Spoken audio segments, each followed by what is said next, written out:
ఓం శ్రీ సాయిరామ్. సాయి గురుకులం కార్యక్రమానికి స్వాగతం. జీవకోటికి ప్రతి జన్మకు కూడా ఒక్కొక్క తల్లిదండ్రులు ఉంటారు. కానీ ఆ తల్లిదండ్రులు ఎవరూ కూడా జనన మరణాలను తప్పించలేరు. ఒక్క సద్గురువు మాత్రమే జనన మరణాలను తప్పించేటువంటి తండ్రి. ఈరోజు మనకు తల్లిదండ్రులు ఉండవచ్చు, కానీ అలౌకికమైనటువంటి తండ్రి మాత్రం ఈరోజు మనకు శ్రీ సాయిబాబా. ఒక్క శ్రీ సాయిబాబా మాత్రమే జీవుణ్ణి తరింపజేసి భవాన్ని దాటిస్తారు. అందుకనే సాయి చరణాలను ఆశ్రయించినటువంటి వారి యొక్క జీవితాలు సురక్షితం. మనకు అప్పుడప్పుడు విపత్తులు వచ్చినప్పుడు ఒక హెచ్చరిక వస్తూ ఉంటుంది వార్తలు. సముద్ర తీరం వెంట ఉన్నటువంటి వాళ్ళందరూ కూడా సురక్షిత ప్రాంతాలకు తరలించబడ్డారు, సురక్షిత ప్రాంతాలకు వెళ్ళాలి, వర్షం వచ్చినప్పుడు బయటికి రాకూడదు, ఇటువంటి అలర్ట్స్ అన్నీ కూడా మనకు వస్తూ ఉంటాయి. అందుకనే బాబా తన భక్తుల్ని ఎప్పుడూ కూడా ఇటువంటి అలజడులకు, ఇటువంటి తుఫాన్లకు దూరంగా, భవానికి దూరంగా తన భక్తుల్ని పెడతారు. అది బాబా దగ్గర ఉన్నటువంటి గొప్ప నేర్పరితనం. మనము విపత్తు వచ్చినప్పుడు మాత్రమే జాగ్రత్త పడాల్సిన అవసరం లేదు. బాబా ఎప్పుడూ కూడా మనల్ని ఒక సురక్షితమైనటువంటి ప్రాంతంలో పెడతారు. కేవలం బాబా మార్గంలో ఉన్నటువంటి వాళ్ళకు మాత్రమే ఇంత అద్భుతమైనటువంటి అదృష్టం ఉంటుంది. ఇతరులకు అది సాధ్యం కాదు. శ్రీ సాయి సచ్చరిత 50, 51, 52 అధ్యాయాలు మనకు అద్భుతమైనటువంటి జ్ఞానాన్ని, మనోవికాసాన్ని అవి కల్పిస్తాయి. 51వ అధ్యాయము అచ్చంగా తన స్నేహితుడైనటువంటి నానాసాహెబ్ పైన వచ్చినటువంటి ఒక అపవాదు. 39వ అధ్యాయంలో బాబా తద్వితేన ప్రణిప్రాతే అనేటువంటి శ్లోకానికి అర్థం చెప్పేటప్పుడు అవగ్రహం అక్కడ వేయమన్నారనేటువంటిది నానాసాహెబ్ యొక్క కల్పితం అని చెప్పి చాలామంది విమర్శిస్తారు దాన్ని.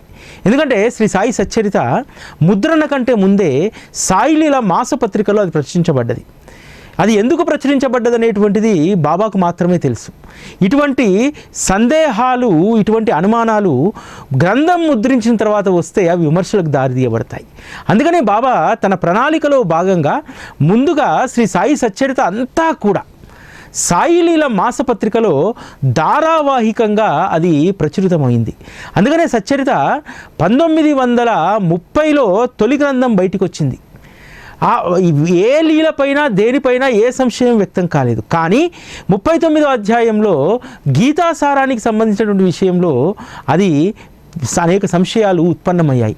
అందుకనే దానికి సవివరమైనటువంటి వివరణ హేమాడ్ పంతు 51వ అధ్యాయంలో మొత్తం వివరిస్తారు. అజ్ఞానం అనేటువంటి ముసుగు తొలగితేనే జ్ఞానం ప్రకటితమవుతుంది. అవగ్రహం అనేటువంటిది కల్పితం కాదు, అక్కడ ఉన్నటువంటిదే. జ్ఞానం అనేటువంటిది ఉపదేశించేటువంటి వస్తువు కాదు. జ్ఞానం అనేటువంటిది దానికి అదిగా సహజ సిద్ధంగా ఉంటుందనేటువంటి వాదనను 50వ అధ్యాయంలో శ్రీ హేమాడ్ పంత్ రాస్తారు. ఈ 50వ అధ్యాయంలో రాసినటువంటి దాంతో చాలామంది సందేహాలు తీరిపోతాయి. ఎందుకంటే జ్ఞానం అనేటువంటిది ఎప్పుడూ ప్రకాశవంతంగానే ఉంటుంది. దానిపైన అజ్ఞానం అనేటువంటి బూడిద కప్పి ఉంటుంది. ఆ బూడిదను తొలగించుకుంటే అది కేవలము సద్గురు సహచర్యం వల్ల మాత్రమే జ్ఞానం పైన కప్పబడ్డటువంటి ఆ బూడిద పొర అనేటువంటి అజ్ఞానం తొలగిపోతుంది అనేటువంటి విషయాన్ని అద్భుతంగా 50వ అధ్యాయంలో హేమాడ్ పంత్ వివరిస్తారు. 51వ అధ్యాయం ఎంత గమనీయమైందంటే బాబా తనతో రుణానుబంధం ఉన్నటువంటి బిడ్డలను ఎంత అద్భుతంగా తన వద్దకు తెచ్చుకోవడమే కాదు, నీ కోసం నేను ఎదురు చూస్తున్నాను అనేటువంటి విషయం చెప్పడంతో ఇక భక్తుడి యొక్క అంతఃకరణం ద్రవించకుండా ఉండిపోతుంది, కరిగిపోతుంది. అంత అద్భుతమైనటువంటి కథ మనకు 51వ అధ్యాయంలో ఉంటుంది. భక్త శిఖరమైనటువంటి శ్రీ కాకాసాహెబ్ దీక్షిత్ వారు షిరిడీకి ఎలా వచ్చారనేటువంటి ప్రస్తావన 51వ అధ్యాయంలో ఉంటుంది. అంటే ఒక కాకాసాహెబ్ దీక్షిత్ పైనే కాదు, ఒక సగటు భక్తుడిపైన, తనతో రుణానుబంధం ఉన్నటువంటి భక్తుడిపైన ఎంత ప్రేమ బాబా చూపెడతారు. బాబానే స్వయంగా తన వద్దకు భక్తుల్ని ఏ విధంగా తీసుకొచ్చుకుంటారు. ఈరోజు మనంతరగా మనం బాబా దగ్గరికి వెళ్ళినటువంటి వాళ్ళం కాదు. ఆయన ఏదో ఒక సాకు చెప్పి, ఏదో ఒక కష్టాన్నో దుఃఖాన్నో కలిగించి, లేదా ఏదో ఒక సంతోషాన్ని మనకు కలిగించి ఆయన చరణాల వద్దకు తీసుకెళ్తే తప్ప మనము వెళ్ళేటువంటి వాళ్ళం కాదు. కాకాసాహెబ్ దీక్షిత్కు గొప్ప పరిణితి ఉంది. బాబా యొక్క మహత్తు మనకి ఎవరైనా చెప్పారనుకోండి, మనం ఏమంటాం, అబ్బా ఆ మహత్తును మనము అనుభవించాలి, వెళ్ళి ఏదో ఒక దాన్ని పొందాలి అనేటువంటి దానికోసం మనము బాబా దర్శనానికి వెళ్తాం. కానీ నానాసాహెబ్కు కాకాసాహెబ్ దీక్షిత్కు మధ్య జరిగినటువంటి ఈ సంభాషణను కనుక మనం అర్థం చేసుకుంటే మనం ఎక్కడ ఉన్నామనేటువంటిది మనకు తెలుస్తుంది. కాకాసాహెబ్ దీక్షిత్, నానాసాహెబ్ చందోర్కర్ ఇద్దరు కూడా మంచి స్నేహితులు. చాలా కాలం తర్వాత వారు లోనావాలాలో కలుసుకున్నారు. కాకాసాహెబు ఇక్కడ విద్య పూర్తయిన తర్వాత లండన్ వెళ్ళి విద్యను అభ్యసించాలనుకుంటారు. అక్కడికి వెళ్ళినప్పుడు రైలు నుండి జారిపడడంతో కాలుకు కొంత అవిటితనం వస్తుంది. దాంతో కొంత నిర్వేదంతో ఉంటాడు కాకాసాహెబ్. అనుకోకుండా ఇద్దరూ కలిసినప్పుడు మామూలు విషయాలతో పాటు నానాసాహెబు తన యొక్క గురువు వైభవం గురించి, బాబా యొక్క మహత్తు గురించి చెప్తుంటే కాకాసాహెబ్ దీక్షిత్ ఆశ్చర్యపోతాడు. అంతకుముందు కాకాసాహెబ్ దీక్షిత్ చెప్తాడు, నాకు ఈ కాలి అవిటితనం అనేటువంటిది పెద్ద సమస్యగా మారిందంటే బాబా యొక్క మహత్తు గురించి చెప్తాడు, కాకా మీరు వెళ్ళండి, వెళ్తే ఖచ్చితంగా మీ కాలు అవిటితనం అది పోతుంది, బాబా మాయరోగాలనే నయం చేస్తాడు, ఖాళీ అవిటితనం ఆయనకి పెద్ద సమస్య కాదు అని అంటాడు. ఆ తర్వాత బాబా యొక్క మహత్తు, బాబా పరమాత్మతత్వం గురించి చెప్తుంటే కాకాసాహెబ్ దీక్షిత్ చాలా సావధానంగా వింటూ ఉంటారు. ఒక మాట చెప్తాడు నానాసాహెబ్, నా గురువుతో ఎవరికైతే అనుబంధం ఉంటుందో వారు మాత్రమే వారి దగ్గరికి వెళ్తారు. మనంతగా మనం వారిని చేరుకోలేము. రుణానుబంధ ప్రాతిపదికనే నా గురువు దగ్గరికి నువ్వు చేరుకోగలుగుతావు, వారి అనుమతి ఉంటేనే నువ్వు వారి చరణాల వద్దకు వెళ్తావు, లేకపోతే వెళ్ళవు అని అంటారు. అప్పుడు కాకాసాహెబ్ అంటారు, నానా నాకేమీ ఈ ఖాళీ అవిటితనం పోగొట్టుకోవాలనేటువంటి కోరిక ఏమీ లేదు, దానికంటే ప్రమాదకరమైనటువంటి నా మనస్సుకున్నటువంటి అవిటితనాన్ని పోగొట్టుకోవాలి. ఈ శరీరం అనేటువంటి తుచ్చమైనటువంటిది, శరీరం ఎలా ఉంటే ఏం లాభం, కుంటితనం ఉంటే ఏమిటి, కంటి చూపు లేకపోతే ఏమిటి, అసలు నా మానసికమైనటువంటి స్థితి ఉన్నతంగా ఉండాలి, అది శుద్ధంగా ఉండాలి. ఆ మానసిక శుద్ధత కోసం నేను నీ గురువుని తప్పకుండా నేను ఆశ్రయిస్తాను, వారి దర్శనం చేసుకుంటాను అని అంటారు. అంటే కాకాసాహెబ్ దీక్షిత్లో ఉన్నటువంటి పరిణితి చూడండి. ఒకవైపేమో నానాసాహెబ్ అంటారు, నీ ఆ ఖాళీ అవిటితనం బాగు చేస్తానులే బాబా అని అంటారు. కానీ పరిణితి కలిగినటువంటి భక్తుడు ఈ అవిటితనం కాదు, నా మానసిక అవిటితనాన్ని పోగొట్టుకోవాలి. సత్పురుషుల వద్దకు వెళ్ళి ఈ శరీరానికి సంబంధించినటువంటిది కోరడం ఏమిటి, మనస్సు శుద్ధంగా ఉంటే కదా ఆత్మ వికాసం కలుగుతుంది, అంతరంగం పరిశుద్ధమవుతుంది, అది కదా మనకు కావలసినటువంటిది అనేటువంటి కృతనిశ్చయంతో ఉంటాడు. ఇలా జరిగినటువంటి కొన్ని రోజులకు శాసన మండలి ఎన్నికలు జరుగుతుంటే ప్రజాభిమానాన్ని కూడగొట్టుకోవడానికి, అందుకోసం తన స్నేహితులను కలవడానికి అనేక ప్రాంతాలకు వెళ్తూ ఉంటారు కాకాసాహెబ్. ఆ క్రమంలోనే అహ్మద్ నగర్కు చేరుకుంటారు. అక్కడ సర్దార్ మిరికర్ తనకు బాగా కావలసినటువంటి మిత్రుడు. అతని కొడుకు కూడా బాలాసాహెబ్ మిరికరు కోపర్గావ్ మమ్లద్దార్. వారి దగ్గరికి వెళ్ళి తన పని పూర్తయిన తర్వాత తను షిరిడీకి వెళ్ళాలనేటువంటి ప్రతిపాదన వాళ్ళకి చేస్తారు. వాళ్ళు కూడా బాబాకు అనన్యమైనటువంటి భక్తి కలిగినటువంటి వాళ్ళు. మిరికర్ ఆలోచిస్తూ ఉంటారు, మరి బాబా దగ్గరికి పంపాలంటే ఎవరో ఒకరు తోడు ఉండాలి, ఎవరు వెళ్ళాలి. అప్పుడే బాలాసాహెబ్ మిరికర్ అక్కడికి వస్తారు. గుర్రాలకు సంబంధించినటువంటి అక్కడ పోటీ జరుగుతుంటే మేలు రకమైనటువంటి గుర్రాలను కొనాలనేటువంటి దాంతో కోపర్గావ్ నుంచి వచ్చి వారు అక్కడే ఉంటారు. ఇంకా పని ఉంది. ఇద్దరిలో సరే ఎవరో ఒకరం వీలు చూసుకొని పోదాంలే అని చెప్పి అనుకుంటారు. ఈ విధంగా తర్జన భర్జన జరుగుతూ ఉండగా బాబా షిరిడీలో ఒక సూత్రాన్ని కదిలించాడు. వీరి మిత్రులు అహ్మద్ నగర్లో తిరుగుతూ ఉండగా మాధవరావు దేశపాండే టాంగా దిగుతూ కనిపించాడు. వాళ్ళు అడిగారు, ఎందుకు వచ్చారు ఇక్కడికనంటే వాళ్ళ అత్తగారు ఆరోగ్యం బాగలేదు, చూసి వెళ్దామని చెప్పి వచ్చారని చెప్తారు. అప్పుడు ఈ విషయాన్ని మిరికర్కు ఆ ఇద్దరు యువకులు తెలియజేస్తారు. తెలియజేస్తే ఇంకేముంది, శ్యామాతో షిరిడీకి పంపిస్తే కాకాసాహెబ్కు అద్భుతమైనటువంటి సాయి దర్శనం కలుగుతుంది అని చెప్పి మాధవరావు దేశపాండే ఉన్నటువంటి చోటికి మనిషిని పంపించి మాధవరావు దేశపాండేను ఇంటికి పిలిపించుకుంటారు. ఇంటికి పిలిపించుకుంటే మీరు ఎప్పుడు బయలుదేరుతారంటే ఈరోజే బయలుదేరదాం అనుకున్నాను, ఎందుకంటే మా అత్తగారు ఆరోగ్యం బాగలేదని చెప్పి టెలిగ్రామ్ వచ్చింది, వచ్చేసరికి ఆవిడ కుశలంగానే ఉంది, ఈరోజే వీలైతే బయలుదేరుతారని అంటారు. ఇలా ఉండగా బాలాసాహెబ్ మిరికరు బాబా యొక్క ఒక చిత్రపటాన్ని దానికి తెర వేసి తీసుకొస్తారు. ఆ చిత్రపటము మేఘశ్యాముడిది. రోజు దానికి హారతి పూజ చేసేటువంటి చిత్రపటానికి గ్లాస్ పగిలిపోతే ఆ గ్లాసు వేయించడానికి తీసుకొస్తారు. కాకాసాహెబ్ దీక్షిత్ అడుగుతారు, అది ఎవరి చిత్రపటం అని అడుగుతారు. ఇది బాబా చిత్రపటము అని అంటే, నేను ఒక్కసారి తెర తొలగిస్తే నేను దర్శనం చేసుకోవచ్చా అని అడుగుతారు. వెంటనే తెర తొలగిస్తారు. తొలగించగానే కాకాసాహెబ్ దీక్షితు మనస్సు పులకరించిపోతుంది. సాయిబాబా అనేటువంటి పేరు నానాసాహెబ్ చందోర్కర్ నోటి నుంచి విన్నాడు, కానీ బాబా యొక్క మోమును అసలు ఎప్పుడూ చూడనటువంటి వారు. కేవలం ఆ చిత్రపట దర్శనం ద్వారా తన జన్మ సార్థకమైపోయింది. తనకు ఈ జన్మకు కావలసినటువంటి గురు చరణాలను నేను పొందబోతున్నాను. ఇంత అద్భుతమైనటువంటి రూపం ఉండగా ఇక ప్రపంచం పైన మక్కువ ఏముంటుంది అని చెప్పి నిశ్చయం చేసుకుంటాడు. ఆ రోజు రాత్రి బయలుదేరి 2వ తరగతి టికెట్లను వాళ్ళు కొంటే 2వ తరగతి భోగీలన్నీ కూడా జనంతో కిటకిటలాడుతూ ఉంటాయి. దాంట్లో ప్రయాణించడం అసంభవం అని చెప్పి అనుకుంటారు. సరే మరుసటి రోజు వెళ్దామని చెప్పి శ్యామా దీక్షిత్ ఇద్దరు కూడా వెనుదిరిగిపోతూ ఉంటే ఫస్ట్ క్లాస్లో ఉన్నటువంటి కాకాసాహెబ్ దీక్షిత్ తెలిసినటువంటి ఒక గార్డు వారిని పిలుస్తారు గుర్తుపట్టి. మీరు రండి, నేను ఇక్కడ సీట్ ఇస్తాను, సుఖంగా మీరు కోపర్గావ్ వరకు ప్రయాణం చేయొచ్చు అని అంటారు. చాలా ఆశ్చర్యం కలుగుతుంది. అరే, వెనుదిరిగిపోదాం అనుకున్నటువంటి వాళ్ళని ఎప్పుడో పరిచయస్తున్నటువంటి ఆయన నన్ను గుర్తుపట్టి ఇందులో కూర్చోబెట్టడం ఏమిటని చెప్పి రాత్రంతా కాకాసాహెబ్ నిద్ర పట్టదు. శ్యామా బాబా యొక్క లీలలను, వారి మహత్తును, వారి బోధను చెప్తూ ఉంటే తన్మయత్వంతో రాత్రి రెప్ప కూడా వాల్చకుండా బాబా యొక్క లీలలను, వారి యొక్క ఖ్యాతిని వింటూ ఉంటాడు. వెళ్తాడు ద్వారకామయ్య వద్దకు.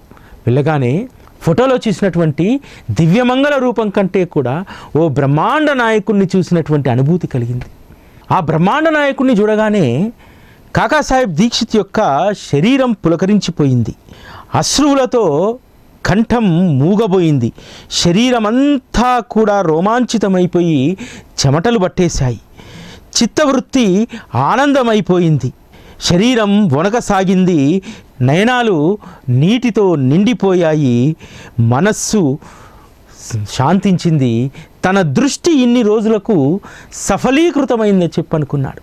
అంటే ఇప్పటివరకు లోకంలో అనేకం చూశాడు, కానీ ఏది కూడా తనని సంతృప్తిపరచలేకపోయింది. ఈరోజు తన దృష్టి దేనిని చూసింది? బాబా అనేటువంటి దివ్యమంగళ రూపాన్ని చూసింది. ఇక నా దృష్టి సంతసించింది, నా దృష్టి ఈ రోజుకు సార్థకతమైంది అని చెప్పి అనుకుంటాడు. బాబా కూడా దీక్షిత్ వైపు చూసి, నువ్వు రావాలని ఎన్ని రోజులుగా నేను ఎదురు చూస్తున్నానో తెలుసా? నీది నాది 60 జన్మల అనుబంధం. నీలాంటి వాడి కోసం నేను ఎదురు చూస్తున్నాను. నువ్వు అహ్మద్నగర్ నుంచి అట్నుంచి అటై వెళ్ళిపోతావని నేనే శ్యామాను పంపానని అంటాడు. చూడండి, ఇక్కడ శ్యామ అత్తకు జ్వరం రావడం అనేటువంటిది బాబా సంకల్పం. శ్యామ అక్కడికి ఆ పని మీద వెళ్ళడం దేనికోసం అంటే కాకాసాహెబ్ దీక్షిత్ అనేటువంటి భక్త శిరోమణిని ఇక్కడికి తీసుకురావడానికి మాధవరావు దేశపాండేని అక్కడికి పంపారు. బాబా కొన్ని సత్కార్యాల కోసం మాధవరావు దేశపాండేను వినియోగించినట్టు ఎవరిని వినియోగించలేదు. ఈవెన్ శ్రీ సాయి సచ్చరితకు అత్యధికమైనటువంటి ఆధారం శ్యామ చెప్పినటువంటి లీలలే. శ్యామను తన యొక్క ప్రతిరూపంగా, ప్రతి స్వరంగా కూడా అనుకోవాలి. ఎందుకంటే రాధాబాయి దేశ్ముఖ్ కథ లాంటి అద్భుతమైనటువంటి కథ ఎవరి ద్వారా వినిపించాడు? శ్యామ ద్వారానే కదా. కాకాసాహెబ్ దీక్షిత్ లాంటి గొప్ప భక్తుణ్ణి ఎవరి ద్వారా రప్పించుకున్నారు? శ్యామ ద్వారానే కదా. ఆ విధంగా షిరిడీకి వచ్చినటువంటి కాకాసాహెబ్ దీక్షిత్ మనోవృత్తి పూర్తిగా మారిపోయింది. తన జీవనం విలాసవంతమైనటువంటి ముంబైలో కాదు, తన అసలైనటువంటి జీవితం షిరిడీలో గడపాలని చెప్పి వాడాను నిర్మించుకొని అక్కడే ఎక్కువ కాలం బాబాతో పాటు కలిసి ఉండాలని చెప్పి నిర్ణయించుకున్నాడు. అదేవిధంగా తన జీవితాన్ని ప్రణాళిక చేసుకున్నాడు. బాబా తొలి దర్శనంలోనే కాకాసాహెబ్కు మాటిస్తారు, నువ్వు ఇక ఏమాత్రం కూడా చింతించాల్సిన అవసరం లేదు, నీ బాధ్యత నాది, నిన్ను నేను విమానంలో తీసుకెళ్తానంటారు. సరిగ్గా 1926 జ్యేష్ఠమాస బహుళ ఏకాదశి రోజు ఎంత అద్భుతంగా విమానంలో బాబా కాకాసాహెబ్ని తీసుకెళ్తారో మనందరం కూడా చదివినటువంటిదే కదా. తన యొక్క కుమారుడు ఆరోగ్యం బాగలేకపోతే బాంద్రాలో ఆసుపత్రిలో ఉంటే ఆ రోజు నియమంగా చదవాల్సినటువంటి భాగవతాన్ని చదివి హేమాడ్ పంతుతో పాటు కలిసి రైల్లో ప్రయాణం చేస్తారు. ప్రయాణం చేస్తున్నటువంటి సందర్భంలో బాబా యొక్క లీలలను ఆపకుండా చెప్తూనే ఉన్నాడు. కొద్ది సమయానికి తల వాల్చి పక్కకు ఒరిగాడు. హేమాడ్ పంత్ అనుకున్నాడు, బాబా లీలలు చెప్తూ మైమర్చిపోయి నిద్ర వచ్చి ఉంటుందిలే అనుకున్నాడు. కానీ ఒక స్టేషన్ దాటిన తర్వాత మరలా దిగుదామని చెప్పి కాకాసాహెబ్ వద్దకు వెళ్ళి పలకరిస్తే పలుకు లేదు. అతని దేహం హేమాడ్ పంత్ పైకి ఒరిగిపోయింది. అప్పటికే తుది శ్వాస వదిలేశాడు. సరిగ్గా కాకాసాహెబ్ దీక్షిత్కు ఏకాదశి అంటే చాలా ఇష్టం. ఏకాదశి పైన ప్రీతి కలిగినటువంటి వారిని కార్తీక మాసంలో బహుళ ఏకాదశి రోజు తీసుకెళ్ళిపోయారు. అతని యొక్క శరీరం అవస్థ పడలేదు, ఏ రోగము అతన్ని బాధించలేదు. చాలా సునాయాసంగా రైల్లో నుంచి ఆత్మ విమానంలో విలీనమైపోయి ధామానికి చేరిపోయింది కదా. నిజంగా కాకాసాహెబ్ ఎంత అదృష్టవంతుడు. అంతటి అదృష్టాన్ని మనం ఏ విధంగా పొందాలనేటువంటిది కూడా ఆలోచించాలి. కాకాసాహెబ్ చెప్పినట్టు మనకు కూడా చెప్తాడు బాబా, ఉన్నతంగా ఉండండి, అనన్య శరణుజొచ్చండి, మీ బాధ్యత నాది, మీరు నా మార్గంలో ఉంటే మిమ్మల్ని కూడా విమానంలో తీసుకెళ్తానని చెప్పి బాబా చెప్తారు. కానీ కాకాసాహెబ్ దీక్షిత్ మాదిరిగా మనమంత నిబద్ధతతో జీవితాలను గడపలేం, అంత త్యాగం చేయలేం. అంత ఉన్నతమైనటువంటి స్థితిలో ఉండి కూడా బాబా కోసం తన స్థాయిని తగ్గించుకున్నాడు. ఈ విధంగా ఎవరు ఉండగలం? కానీ కొంత ప్రయత్నం చేస్తే దాన్ని సాధించగలుగుతాం. ఒక ఆశ అనేటువంటిది ఉండాలి కదా. జీవికి అనేక రకాల ఆశలు ఉంటాయి. స్వర్గ సుఖాలను పొందాలని, ఈ భూలోకంలోనే రకరకాలైనటువంటి సౌకర్యాలను పొందాలని ఉంటుంది కదా. చివరిగా ఒక్క సౌకర్యాన్ని పొందాలనేటువంటి ఆ లక్ష్యాన్ని పెట్టుకుంటే, బాబా కాకాసాహెబ్ దీక్షిత్ లాగా నన్ను కూడా విమానంలో తీసుకెళ్ళు బాబా అనేటువంటి ఆ ఒక్క కోరిక మనం నిత్యము కోరితే, కోరిక కోరడం కాదు, దాన్ని సాకారం చేసుకోవడానికి కాకాసాహెబ్ దీక్షిత్కున్నటువంటి గురుభక్తిలో ఒక్క అనువంతైనా మనం సాధించగలిగితే, ఎందుకంటే వారంత భక్తిని వారంత శ్రద్ధను మనం కలిగి ఉండలేం. కానీ ఎంతో కొంత ప్రయత్నం చేస్తే కనీసం మనసును సంతృప్తిపరచుకునేలాగా, మనల్ని మనం తృప్తిపడేలాగా, బాబా మార్గంలో నేను కొంతైనా వారు చెప్పినట్టు నేను ప్రవర్తిస్తున్నాను అనేటువంటి ఆత్మతృప్తి నీకు ముందు కలిగితే ఖచ్చితంగా బాబాని అడగవచ్చు, బాబా నన్ను కూడా విమానంలో తీసుకెళ్ళిపో, నా ఆత్మను ఆ విమానంలో విలీనం చేసి నీ ధామానికి చేర్చుకో బాబా అని ఖచ్చితంగా అడగవచ్చు. ప్రయత్నం చేస్తే కానిదంటూ ఏమీ లేదు. కాకాసాహెబ్ అదృష్టం ఎంత గొప్పదంటే, ఆయన ఎవరి ఒళ్ళో తలవాల్చాడు, ఎవరు తన దేహాన్ని పట్టుకొని రైలు నుంచి కిందికి దింపారు? సాక్షాత్తు శ్రీ సాయి సచ్చరిత రాస్తూ పావనమైనటువంటి చేతులు అవి హేమాడ్ పంత్వి. ఆ దేహమంతా కూడా సాయి సాయి అనేటువంటి స్మరణే తప్ప ఆ దేహంలో అంతర్గతంగా బహిరంగంగా ఎప్పుడూ కూడా సాయి పైనే ధ్యాస ఉంటుంది. ఒక రకంగా చెప్పాలంటే హేమాడ్ పంత్ రూపంలో బాబాయే తన ఒడిలో ఒదిగించుకున్నాడు కాకాసాహెబ్ను. ఎందుకంటే హేమాడ్ పంతు బాబా సజీవమైనటువంటి చరిత్రను రాస్తున్నటువంటి మహనీయుడు. నేను ఎప్పుడు కూడా హేమాడ్ పంతుని మహనీయుడని అంటాను. మహనీయులకే ఇటువంటి అదృష్టం దక్కుతుంది. ఒక హేమాడ్ పంతుకు, దాస్గన్ మహారాజ్కు, వీళ్ళు మాత్రమే బాబా మార్గంలో మహనీయులుగా మనం చూడవచ్చు. అంత గొప్ప అదృష్టం కాకాసాహెబ్కు దక్కింది. అదేవిధంగా హేమాడ్ పంతు కూడా అదృష్టం దక్కింది. కాకాసాహెబ్ యొక్క తుది శ్వాసను తన సమక్షంలో వదలడం అనేటువంటిది ఇద్దరికీ పరస్పరమైనటువంటి అదృష్టం. ఎప్పటి రుణానుబంధమో తెలియదు. నిజంగా బాబా భక్తులుగా మనం కూడా అదృష్టవంతులం. అటువంటి అదృష్టాన్ని అందుకోవడానికి కొంత ప్రయత్నం మనం చేస్తూ ఉంటే ఖచ్చితంగా మనలో కూడా గురుభక్తి పెరుగుతుంది. ఏమీ అడగని స్థితికి మనం కూడా వెళ్ళగలుగుతాం. సాయి తప్ప వేరే ఉద్దేశాలు, ఎజెండాలు లేనటువంటి ఒక గొప్ప స్థితి మనకు కూడా కలుగుతుంది. ఇదే అధ్యాయంలో ఒక అద్భుతమైనటువంటి సందర్భం ఉంటుంది. తెంబై స్వామి, వాసుదేవానంద సరస్వతి ఆ రోజు నడిచే దత్తుడిగా వారు పేరుగాంచారు. అటువంటి వారు పలికినటువంటి మాటలు బాబా గురించి ఈరోజు అజ్ఞానంతో విమర్శలు చేస్తున్నటువంటి వారికి ఒక సమాధానాలు. తెంబై స్వామియే సాక్షాత్తు బాబాను మా సోదరుడు అన్నారు. పూరి యాత్ర ముగించుకొని వస్తున్నటువంటి పుండలీకరావు బృందం వారిని దర్శించుకోవడానికి రాజమహేంద్రవరంలో ఆగితే ఇక్కడి నుంచి ఎక్కడ ప్రయాణం అంటే షిరిడి అని చెప్తారు వాళ్ళు. అయ్యో షిరిడిలో మా సోదరుడు సాయిబాబా ఉన్నారు, వారికి నా నమస్కారాలు తెలియజేయండి అంటారు. నేను ఒక సాధువు అయి ఉండి సాధు సాంప్రదాయానికి ఇతరులకు నమస్కారం చేయడం ఇది విరుద్ధమైనటువంటిది.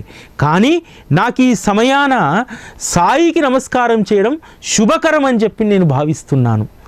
అలా నా మనస్సు తలిచింది, అందుకనే వారికి నమస్కారాలు తెలియజేస్తున్నాను, ఈ నారికేలాన్ని వారికి అందజేయండి అని చెప్పి ఇస్తారు. మీ అందరికీ తెలిసిందే, ఆ నారికేలం మధ్యలోనే పలహారంగా మారిపోతుంది.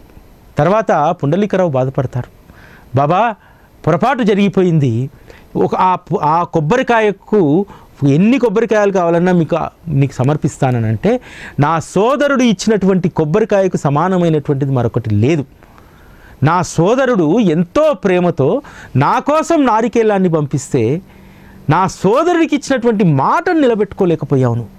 బాధ్యతను వహించినటువంటి వాడివి ఎందుకు నువ్వు ఆ పనిని ఒప్పుకోవాలి? నువ్వు ఒక పని ఒప్పుకున్నావంటే పరిపూర్ణంగా ఆ బాధ్యతను నువ్వు నెరవేర్చాలి అని చెప్పి పుండలీకరావుతో బాబా అంటారు. ఇక్కడ రెండు విషయాలు.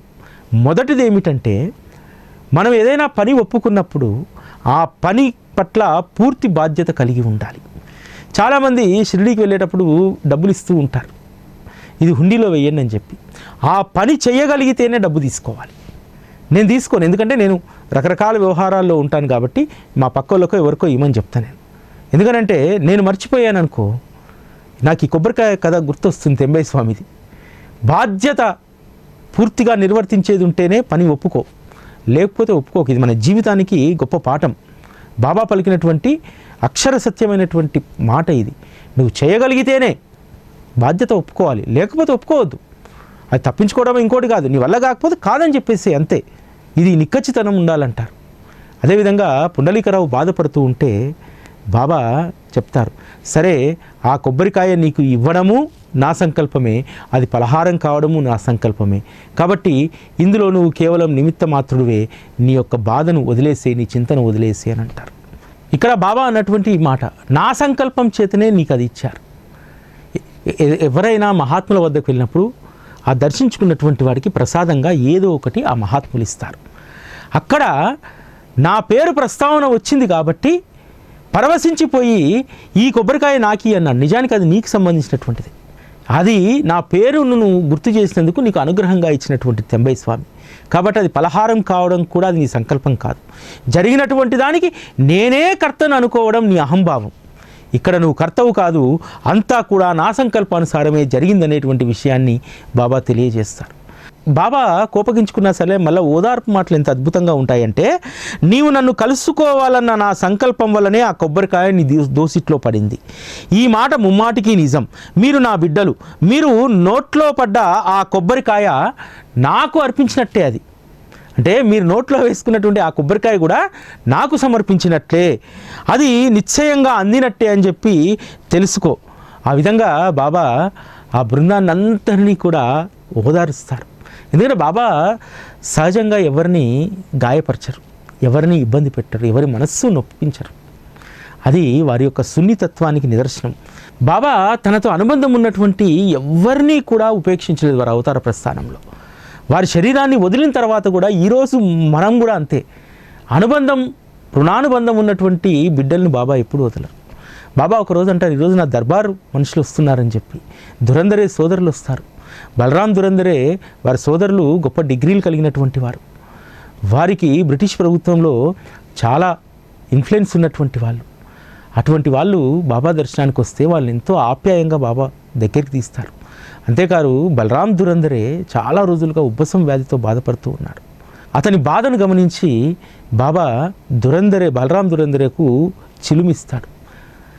బలరాం దురందరే చాలా సంశయానికి గురవుతాడు. అప్పుడు బాబా అంటాడు, నీకు నాకు 60 తరాల అనుబంధం, దీన్ని పీల్చు అని అంటారు. అది పీల్చిన తర్వాత దురందరేకు ఉన్నటువంటి ఆ ఉబ్బసం వ్యాధి పూర్తిగా తగ్గిపోతుంది. కానీ బాబా సమాధి చెందినటువంటి ఒక్కరోజు మాత్రం కాస్త ఆయాసపడతాడు. ఆ తర్వాత ఎటువంటి ఆయాసము, ఎటువంటి ఆస్తమా లక్షణాలు అతని శరీరం నుంచి పూర్తిగా పోతాయి. అంత గొప్ప మేలు. అంటే తనతో రుణానుబంధం ఉన్నటువంటి వారికి మేలు చేయకుండా ఆయన వదిలేయరు. అసలు ఉపేక్షించడం అనేటువంటిది బాబా తత్వంలోనే లేదు.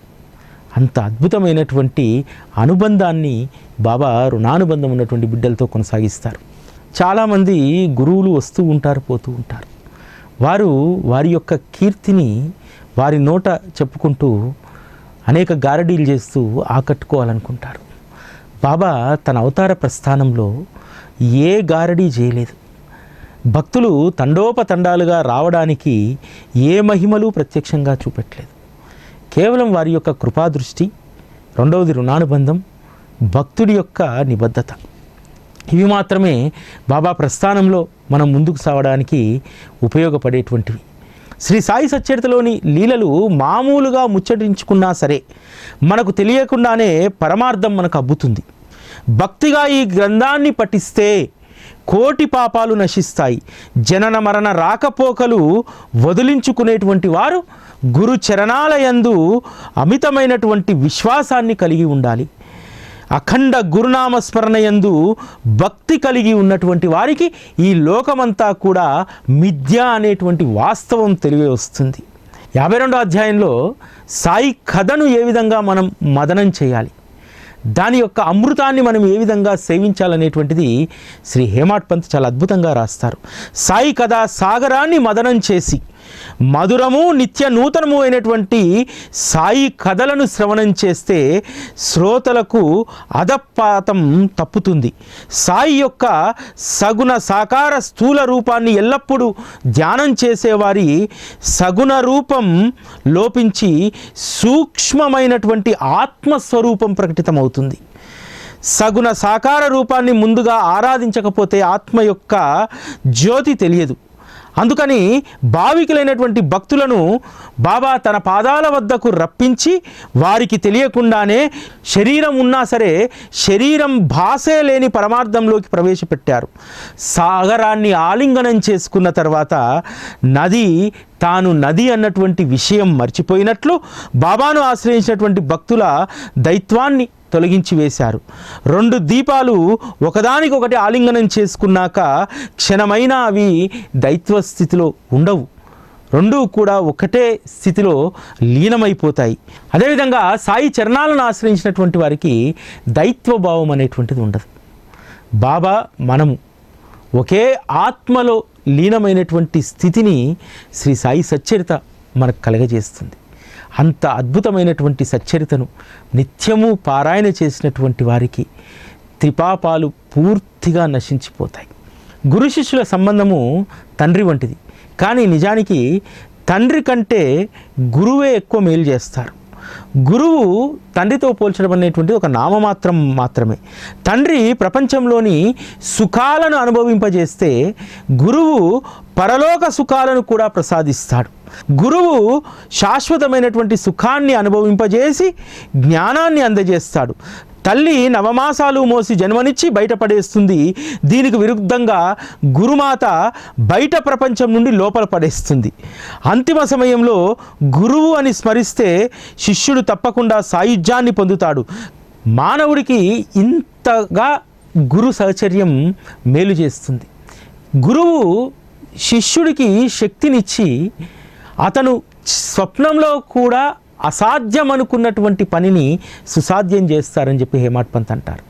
అందుకనే తనలాంటి వాడికి శ్రీ సాయి సచ్చరిత అనేటువంటి రచనను అనుగ్రహించి పామరుడనైనటువంటి నన్ను పావనం చేశారు అని అంటారు. శ్రీ సాయి సచ్చరితలో ఉన్నటువంటి ప్రతి అక్షరము శ్రీ సాయి యొక్క స్ఫురణే. ఇక్కడ హేమాడ్ పంతు పేరుకు మాత్రమే.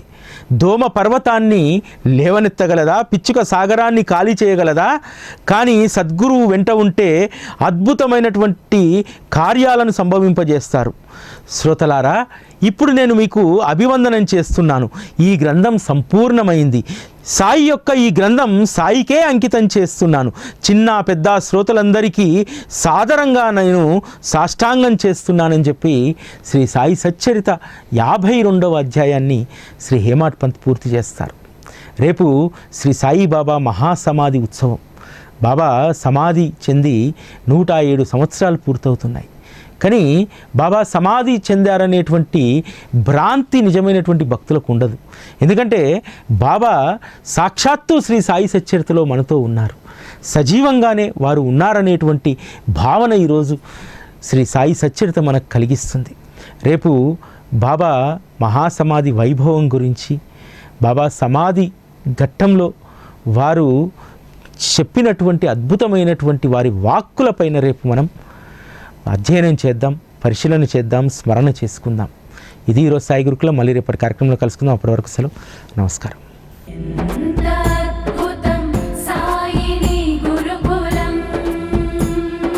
శిక్షణే తప్ప శిక్షలు లేని శరణాగతి సౌదం.